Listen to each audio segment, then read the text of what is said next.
Qədr gecəsi mübarək Ramazan ayında olan gecələrdən biridir və çox ehtimal olunan gecəsi də mübarək Ramazan ayının 23-cü gecəsidir.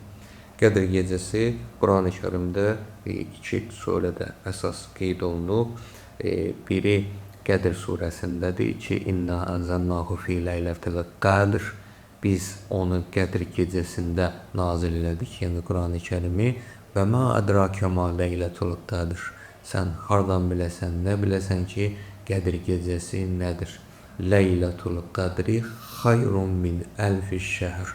Qədr gecəsi elə bir gecədir ki, 1000 aydan xeyirlidir. Yəni bu gecə elə bir gecədir ki, insanların müqəddəratının öz istəkləri əsasında həll olunan, daha doğrusu təyin olunan gecəsidir.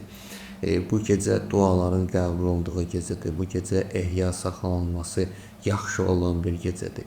Bu gecəni səhərə qədər oyatılıb, ehya saxlayıb, dualarla, münacatlarla, müəyyən tapşırılan əməllərlə keçirilməsi lazım olan bir gecədir.